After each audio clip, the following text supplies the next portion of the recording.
Hi, hi, hi, hi, hi, hi. Hi, hi, hi, hi, hi, hi, hi. Everybody, I just want you to give yourselves a round of applause for being here. This is the 2025 Illinois Reentry Conference. It's a blessing and it's an honor to be here. It's a lot of work that's going to happen in this room, and it's a lot of work that has happened today, and it's a lot of work that's going to happen moving forward. I was just telling Brittany, she did so much and poured so much into this event. I was just explaining to her that this will be the standard for reentry in the state of Illinois. We need this space. We need this space so much. As a person who is justice impacted, we need this space so much to be able to come up with informed, creative, innovative solutions to address the concerns of the reentry population, because they don't just affect the people who are returning, they also affect the communities that they are returning to. My name is Vance White. I will be your moderator for this plenary panel. I am the executive director of the School of Opulence, and we are a queer POC-led organization on the southeast side of Chicago, and our mission is to improve the quality of service, quality of life, and life expectancy for LGBT persons of color who are HIV probable, HIV positive, housing insecure, food insecure, and afflicted by other social determinants of health. We are having acute focus on the Southeast Corridor, that is South Chicago, Greater Grand Crossing, South Shore, and Woodline. And we are here today because we also believe that LGBT returning citizens really need this space. That's our beautiful logo. We are a growing organization. We haven't been around for that long, but our legacy is over 20 years old, and we're going to continue to doing the work to include a holistic approach to the services that we provide. The first person I'd like to call up, which will be our first panelist of the afternoon, is Jeannette Webb, the Assistant Manager and Implementation of Research at CCHE. Jeannette, would you please join me?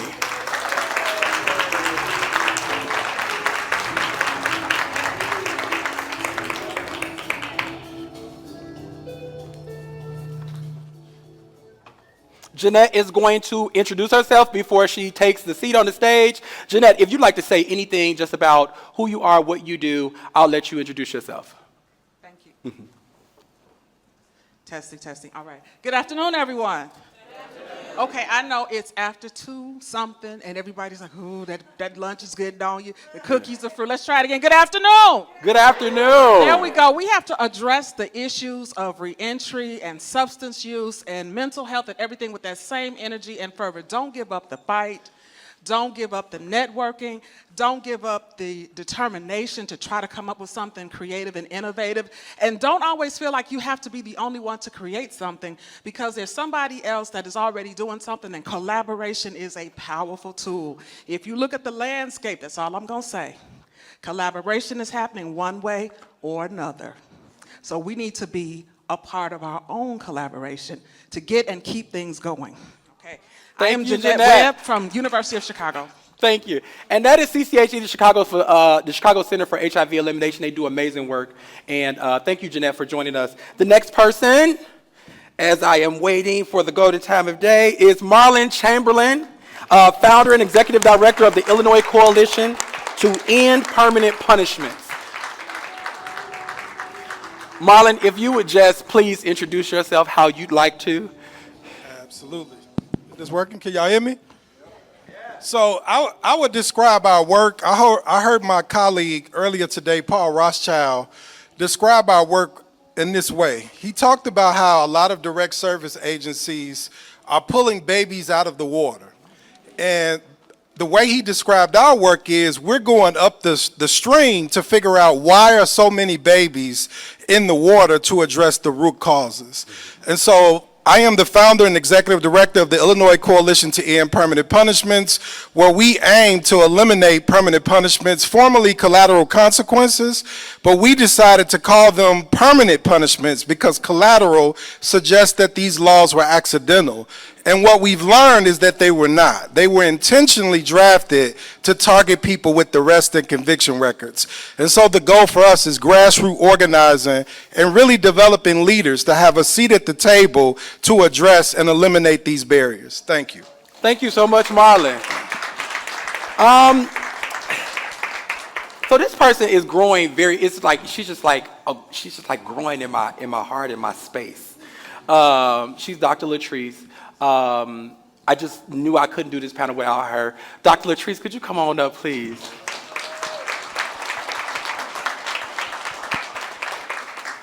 Dr. Littrice is going to have no difficulty introducing herself.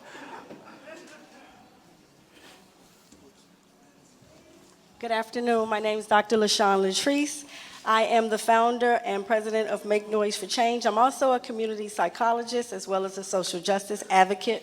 To describe a little of the work that we do, we believe in knocking doors down, we believe in disrupting systems, and we also believe in collaborating with other organizations so we can make a louder impact. Thank you. Thank you, Dr. Littrice. And last but not least, Tony Lowery, the Director of Housing for Safer Foundation. Listen, if giants do exist, he is one in this space. Tony, will you please join us? Thank you.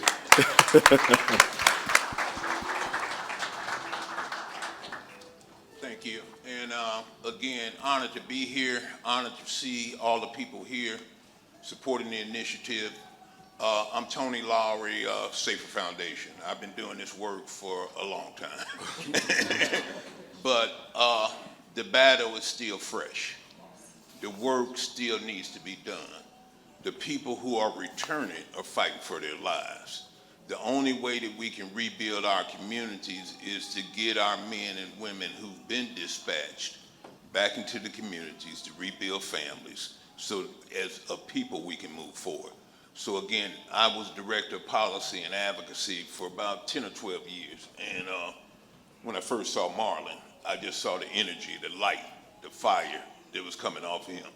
And as LaShawn said, we had to kick doors down because nobody's going to give us anything. The system has been set up to lock us up. The criminal record has been the proxy for racism for the last 50 years. So again, when we go into institutions, most of the people in there are our people. My nephew just came home 2 weeks ago after serving 25 years. Just the impact on my family. And my family has 3 generations of incarceration. My father, myself, my nephew. But this is the typical story in our community. So again, I'm just a servant to do anything I can to fight for justice and opportunity for our people. So glad to be here, honored to be here. Thank you. Thank you. Look at my panel. We know what we're talking about. Thank you so much. You guys have been amazing too. They are so accommodating. I just want to say that my panelists here, like I said, they're experts and they are amazing people and they're doing great work. The title for this panel discussion is Addressing Resource Deficiencies Impacting Returning Citizens and How They Decrease Physical, Mental, and Financial Health for Our Communities. As people re-enter, those things don't just affect the re-entry community. They affect the communities that we and they return to. And that's why it requires an all-in approach to dealing with these issues. Just a brief overview, the Illinois Reentry Conference hosted by Public Health Institute of Metropolitan Chicago aims to address critical challenges faced by returning citizens, individuals reintegrating into our communities after incarceration. This panel discussion will delve into insufficient resources for these individuals, not only hinder their successful integration, but also adversely affects the overall physical, mental, and financial health of our communities.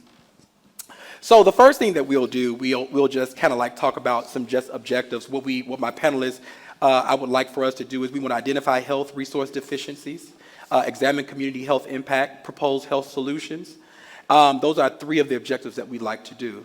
I'm just going to jump straight into it. And I'm just going to jump straight into our first question for the panelists.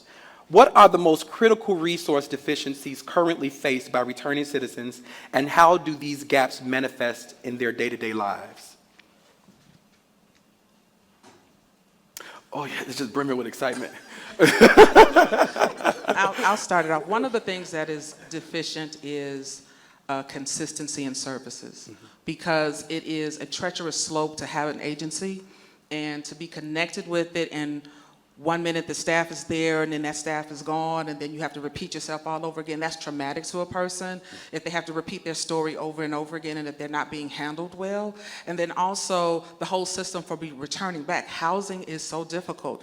When you get out and you stayed someplace and now because of the felony charge you have, you can't go back to that area, what do they think is gonna happen? What do they think, where do they think that you're gonna go? So now you're not supposed to be around certain individuals that have backgrounds and stuff. This was your support system that helped you before you got in and helped you make it alive out of there. What do they think is going to happen? So it has to be something that targets that a lot better in order to create sustainability for them. Yes. Thank you, Jeannette. I would speak from a policy perspective. So across the country, there are 44,000 permanent punishments or collateral consequences. Specifically related to Illinois, there are over 1,000. And the reason why we know this is because we did a research project scrubbing every statute in Illinois to identify statutes that create these permanent punishments, and they vary. It's not just employment and housing. A few years ago, my father passed away, appointed me the executor over his estate, and I found out that anyone with a felony conviction couldn't act as an executor. We introduced a bill to remove that barrier, but there are many more. There are also statutes that say we can't be on the premises of a bingo game. We can't own a falconry bird. There are certain dogs we can't own. So there's over 1,000 barriers that people have to navigate once they get out, which creates a barrier for folks trying to reintegrate back into community. Yeah, and barriers in healthcare do exist, and they exist greatly in the communities in underserved, disinvested, underinvested, often unseen, often unheard communities. So to speak towards that and to fortify you, Brother Marlon, Some of the deficiencies that I have recognized are related to housing, employment, but the health and the mental health aspects are the greater, and it starts when people are still on the inside. So by the time they transition out, if they have never addressed health issues because that system inside doesn't address it, when they come out, they have a harder time trying to address those issues. And I can take myself for an example. Coming home from federal prison, I was not allowed to go to the doctor. And I had a set time, and I was very ill. And I had a set time that I had to wait. It was almost a 6-month period. In that 6 months, if I would have gone to the doctor for anything that wasn't life or death, I would have been put back into custody, basically. You were taken back into custody. And so I basically had to fight an illness without seeing a medical professional. I didn't get the proper treatment on the inside, and then it segued to outside. So that's one of the major barriers that I fight for, that and mental health. Those Yeah. are two main things. Thank you. Yes, thank you. Yeah, guys, the work I'm doing now is primarily housing. And again, housing is a critical element. The discrimination, the stigma that our people face with trying to obtain housing. Credit, no credit score, no work history. And again, what I try and tell our team, because we have various funding sources where we can provide support, but it's just a drop in the bucket of what the need is. There's a lot of legislative work going on to try and increase the amount of money that the state provides, that we can provide rental assistance, housing supports for people who are coming home. Because if you don't have a place to lay your head, don't nothing else make sense. So what we try and do as SAFER, and we've been doing this for 53 years now, is that we try to do a holistic approach, what we call a SAFER Reentry Network Collaborative, where we collaborate with mental health organizations, physical health organizations, making sure that a person has everything they need to walk out the door. Also, we receive funding from SAMHSA to do substance abuse, supportive work, anything that we can do, because again, my mission is to try and educate my community on what the resources are. Housing, I've been able to get master leases with organizations who wouldn't touch us at first, because again, the fear, and especially living in Chicago, just cut the 10 o'clock news on. 12-year-old carjacking, 13-year-old. The fear that radiates throughout our city is unprecedented. When I'm gonna lease to a person who I know has a record, who is he gonna bring with him? These are fears that people have, so we've been able to negate that. Personally, I've been a Section 8 landlord for like 20 years, so I've been able to landlord talk to the property management company. So now I can get a property management company to have a unit waiting for that person. But again, on our side, we got to make sure that we're sending somebody who's going to kick the door down and keep it open. Because again, one bad apple will be, well, I tried, So again, it's a combination of getting the person to understand what their responsibility is. And again, you have to look at the trauma. Incarceration is not Club Med. So again, the trauma that a person goes through. Now you're coming back on the street. I just said previously, my nephew had came home and he was kind of shell shocked. I was talking to him. My daughter came from Tennessee to pick him up in Menard. He went in at 17, 25 years. Finally got out, did the education. We paid for the education, everything we could to make him parole eligible. He did his own successive post-conviction. The original sentence was 75 years. Killed my sister. 5 years later, she was dead. So just the impact on family, the impact of incarceration on our communities. And again, as I think Marlon said, it's no accident. This is by design. See, I'm older than most, but I remember 1969, and J. Edgar Hoover said the biggest threat on the American way of life is the Black Panther Party. Not the Russians, not China. Brothers who were educated standing up with the right to bear arms was the biggest threat to the American way of life. So again, the challenge we face, and we talk about that seamless transition from institution to community, which is critical. When I go into prison, I talk to guys, get a plan from day one. Hit them streets, you're in a fight for your life. Believe me, they're not gonna say, I'm sorry. The doors to the penitentiary are always open, and we'll keep the light on. So again, the most important work, housing, stability, and we've been able to expand our housing from 10 units to now I think we have like 170 units of various housing, permanent transitional, and things like that. And that's just a drop in the bucket. Because again, we have to sail, we have to navigate to try and get people in place. And once just the tears of mothers being able to get their children back because now they have housing is sometimes overwhelming. So again, it's the biggest challenge with the experts here, and right now my focus has been on housing. I know the policy is in good hands with Marlon. Yeah, I want to add to that also, to fortify all of these points. When we think about the systemic racial structure of the system, it was a system not meant for, people of color to operate within. It wasn't a system meant for us to win in, right? So, working with the cards that we have, as a person who has experienced, when I got out of federal prison, I served 7 years in federal prison. When I came home, I was homeless. I slept on my auntie's floor in her living room, and it was an apartment packed with other adults, right? And what happens is, I often say this when we talk about, when I speak towards reentry for LGBT persons, because we absolutely have no real estate or equity in the reentry space, right? When I speak towards that, we have to be intentional about providing resources, right?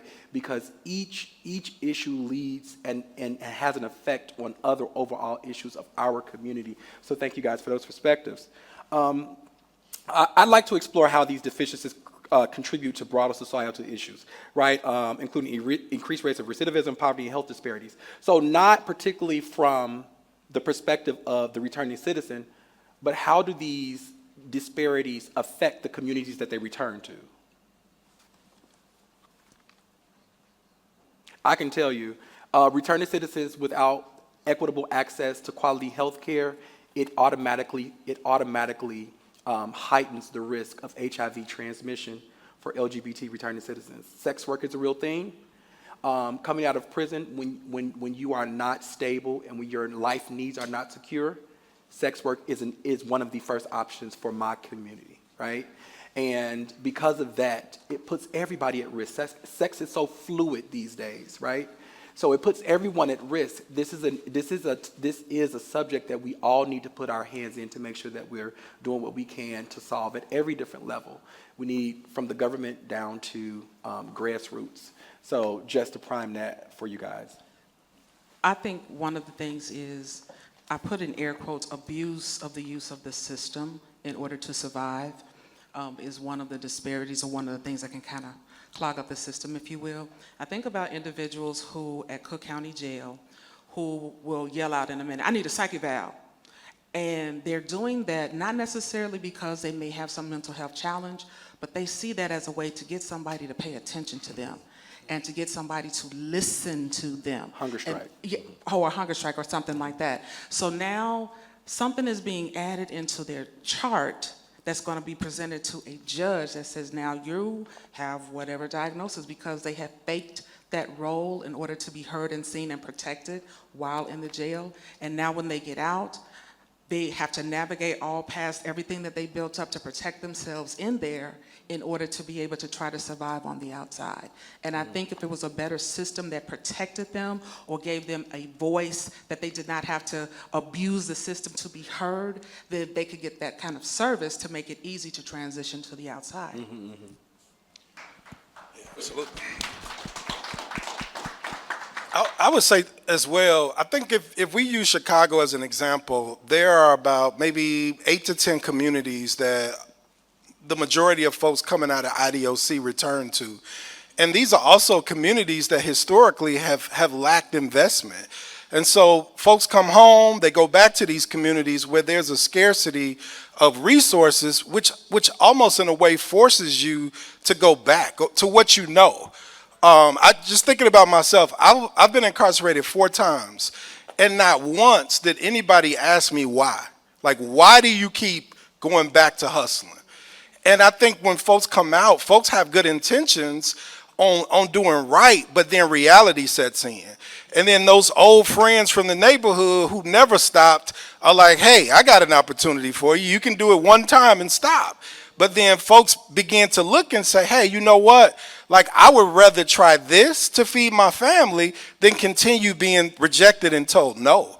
So I think it's almost like the environment is set up for you to go back, because there are no welcoming mats or floors laid out for you in terms of resources. You go back to communities that historically have just been left out in terms of investment. And to add context to that, thank you, Marlon. To add context to that, let's look at what Marlon just said. I can think of one example. The government incarcerates people for whatever reason, right? The government incarcerates people, but when we return to society, they rely on community-based organizations to then deal with the issues, right? Without giving us the appropriate and the necessary resources to be able to address the concerns that this reentry population is facing. So that's just how the system works. I know this recidivism trap, releasing people to communities when we know what change is. Change your people, your places, your things that you do. We know that that's the ingredients for change, but they release us to these same places with no new tools, no new resources, and we're tasked to then, under different circumstances, more difficult circumstances with the weight of our backgrounds, to get jobs and those things like that, which is almost, it's the odds are not in our favor. Okay. Absolutely, and to piggyback off of what both of you all just said, I think the communities are falling short of providing resources, and it creates further disparities when people reintegrate into society and they do not have the proper things in the community itself.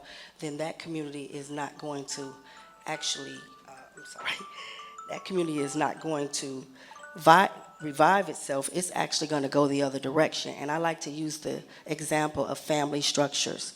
When family structures are distorted, that takes away from the value of the community, that takes away from the morale. When we think about the mental health facilities that have been closed over the years, there's a big gap in the need of treating mental health issues. And there's a stigma attached to that. So when people come home and they suffer from PTSD or post-incarceration syndrome, any of those things that are going to impact how they integrate into that community, it's a stigma attached to it, so people don't necessarily want to address those things. And then with the entities like the government, the administration, closing down facilities because they don't want to address those issues, they cannot even ask the question why things are reverting into the opposite direction. So you have crime being increased because people, when they don't know how to deal with certain issues, crime is often impacted, and that affects the community as well. Yes. And to Dr. Littrice's point, they invest more in the incarceration than in their rehabilitation. So it may cost $80,000 to house an inmate for a year, but when we come home, we can't find any type of resources, right? So the investment is different. Yeah, mental health is real, and people coming home need the support. They may not need the clinical psychologist, it may just be the social worker. But someone to be able to listen, to hear that journey, for them to understand what led to that journey is critically important. Had a young man who has spent 32 years in IDLC, 12 years in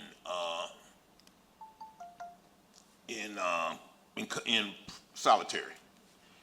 So 12 years in solitary out of 32-year bid, went in at 18, comes out.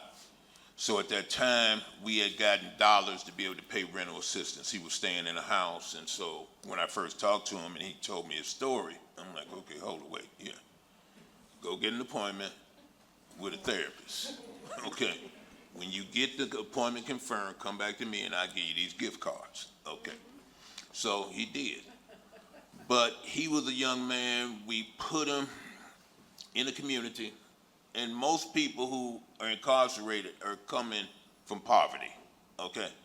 They're not coming from Wall Street. They're not coming from the Gold Coast. They're coming from poverty, okay? Poverty-related crimes lead to incarceration. And as Marlon said, coming back into poverty. So a lot of situations, when I would go into prison, I was asked how many guys did 4 bids?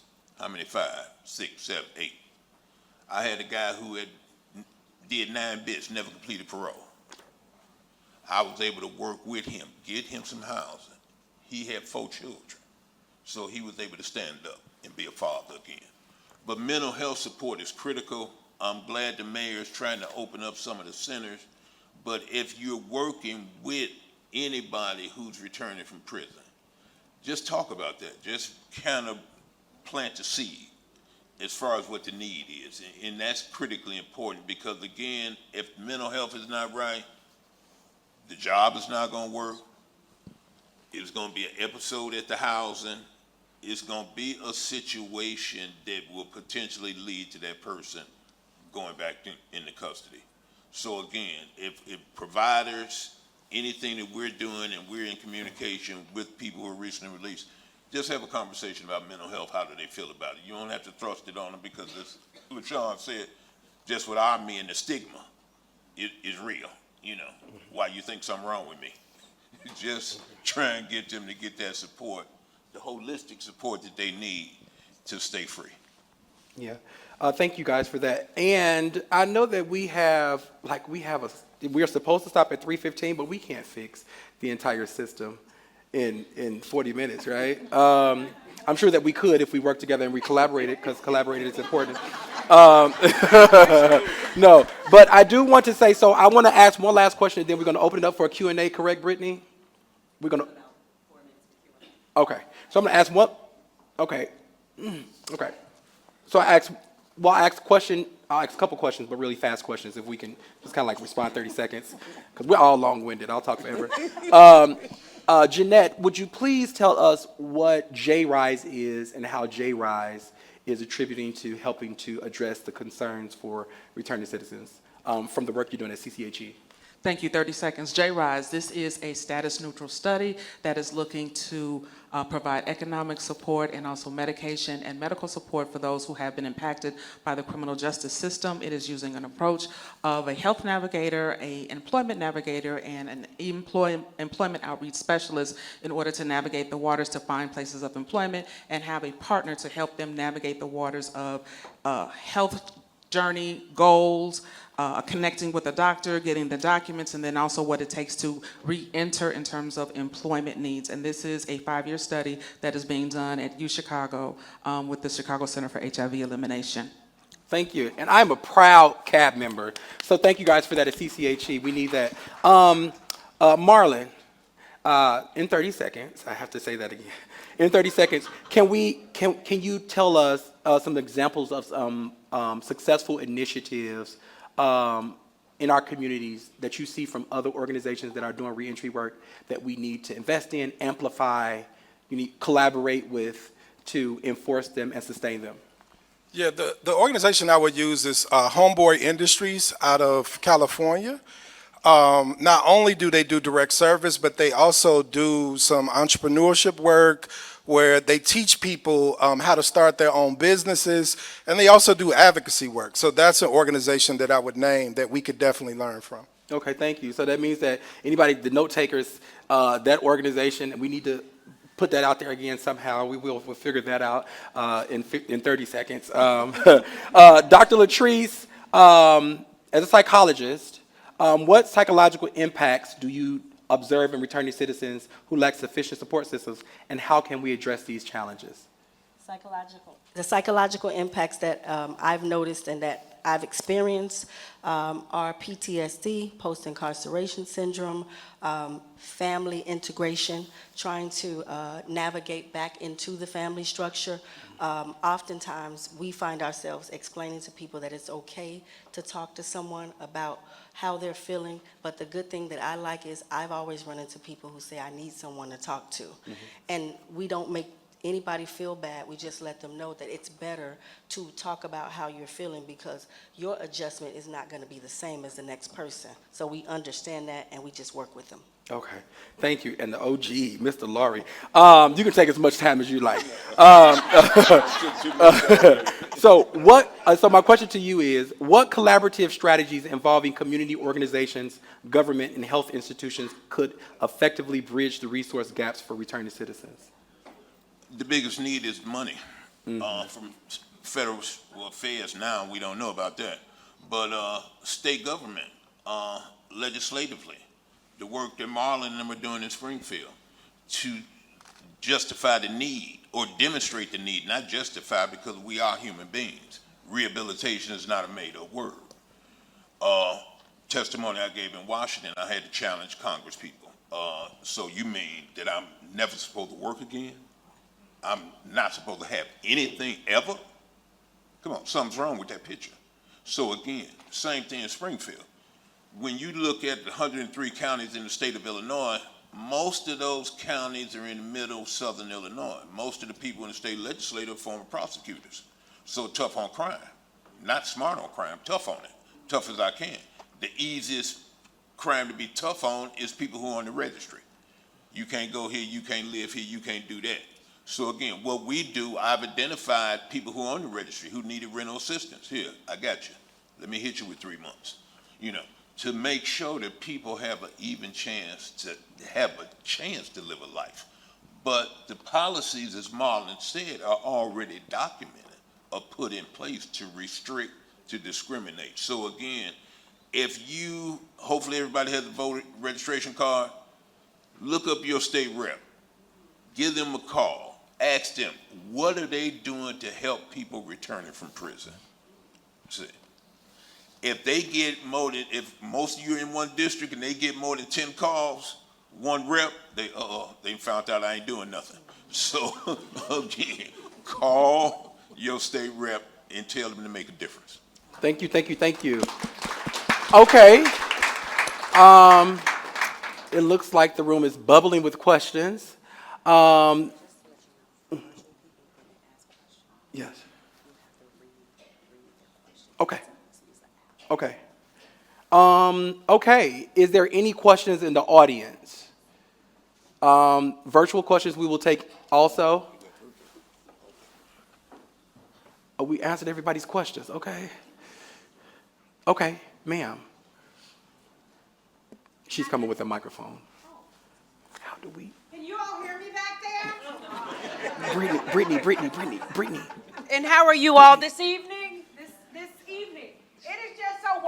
My name is Dr. Sheila Martin, and I'm from Holistic Alliance, where this work that this phenomenal panel is Where am I gonna read the has question? produced, it has been amazing. I'm going to say this, that it takes a very profound person, a group of people to get up and speak of their background and their history in such a magnificent way. Can we just give them a hand? Thank you. At Holistic Alliance, we serve a population of reentry clients where we actually got our first look at, where you at, Dave? Dave Thomas? He's right back there. Dave Thomas, we were introduced to a reentry program, one of the first programs that our organization was actually acquainted with. And just doing the work and having Mr. Richard Rowe, I don't know if anybody knows, but Richard Rowe works with the IDOC, the reentry program for the state of Illinois. But being able to hear what you all have to say about managing our clients, the one thing, and I know that OG can answer this question, but the one thing that we've realized in taking care of our 50 men that are, and women, LGBT, and everybody that comes out that needs our support, we found that true rapport and a trusting relationship with our clients made the best difference. And then the next number two was being able to identify and collaborate and communicate with administrators and people that were higher above that maybe didn't know exactly what the work was, but they didn't have the 10 toes down, but we did. So thank you all so much for being able to share your stories, because a lot of times we can't relate. I can't relate. I've never been incarcerated, so I can't relate. But hearing your stories and being able to get that type of connectivity with our clients makes the difference. So thank you so much. And whatever you all say we should be doing, guess what, y'all? We should be doing. Yes, yes, We yes, should be doing. yes. Please listen to her. Whatever we say. So, Let me say something right quick. Coach, you should. I think, in just piggybacking on you, they don't care how much you know until they know how much you care. Mm-hmm. So again, just the compassion, just the understanding, just the listening goes a long way. Next year we'll be streaming live on Facebook. We're gonna definitely pull quotes. Next year, Carrie, I'm challenging us. Okay, no, I'm just joking. Any more questions? I see a question, right? Okay, we got two questions. 1, 2, and then. Mine's quick. It's not so much of a question, but it's more, greetings to everybody. That as direct service providers, we're in this fight together. You know, we got to remember we're not against each other. We're in this fight together. Personally, I never got a chance to meet the OG. But he helped, I'm sorry. He helped our organization Challenge to Change cross the finish line with the Housing Development Authority grant. That 4 months in, I still couldn't get through being a grassroots organization, and without his help that I couldn't get anywhere else. We now have a beautiful building that provides reentry housing or temporary supportive housing. Yes. And we are round 2 recipients, purchasing 3 properties now, and we couldn't have done it without the collaboration of the Illinois Reentry Council, ILJP, and our immediate supporters, GOD, Giving Other Dreams, the Illinois Coalition to End Permanent Punishments, Life Impactors Foundation, our partners. So again, we're in this together, and together we win. Okay, we have one last question. Thank you so much. We have one last question from the gentleman. Good afternoon, everybody. My name is Charles DeCurie, Senior Field Manager for Metropolitan Peace Initiative Reentry Project, better known as Empire. I want to know what was being done to address connecting with companies and employers to sell them on hiring just to impact the people. And these are the people in the best shape of their lives. They're on a structured environment already, getting up early in the morning, They have to go to work, they have work assignments, and they have transferable skills that they've already acquired being in an IDOC or a federal prison, having to get up and do a work assignment. What are we doing? The intentionality of the perks of, they get like $9,800 per just impacted person that they hire tax credit, or being federally bonded. What are we doing to educate these employers to try to hire this population? And what are we doing to show the connection between returning citizens and how this affects public safety in our communities? I know who I think that question go to. Well, we've been doing it for 50 years, and it's a challenge.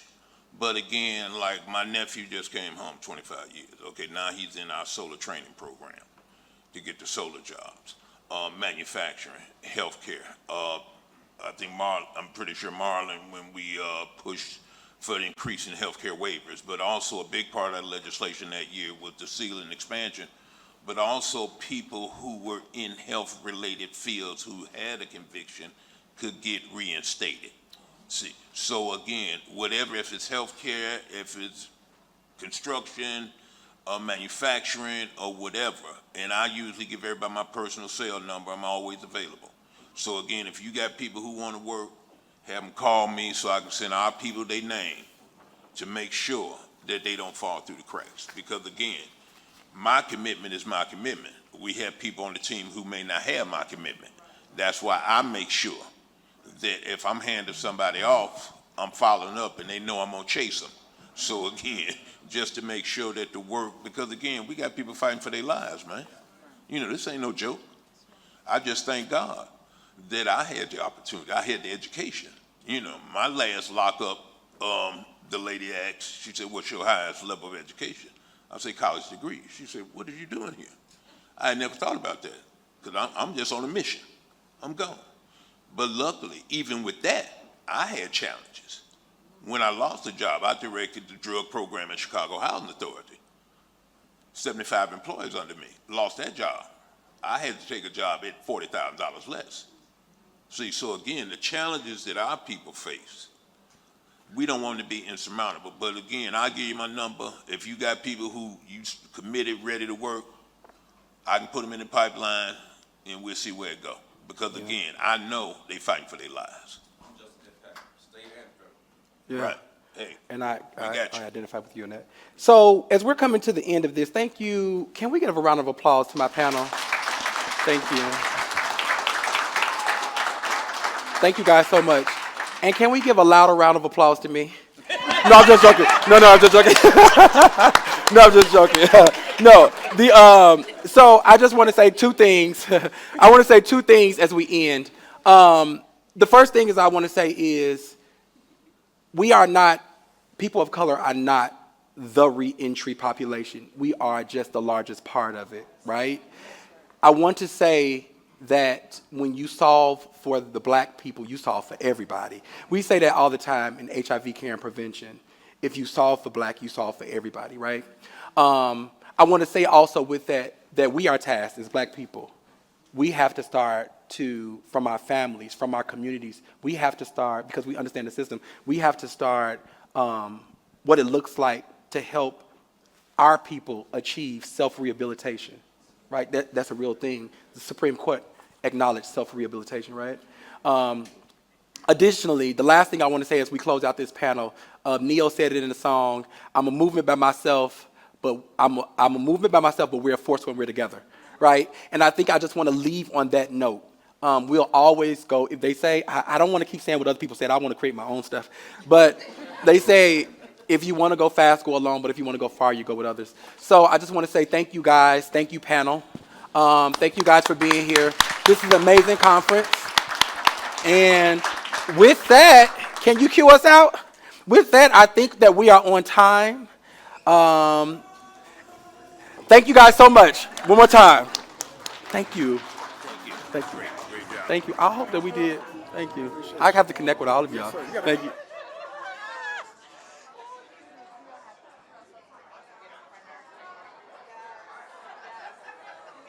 They think it's over.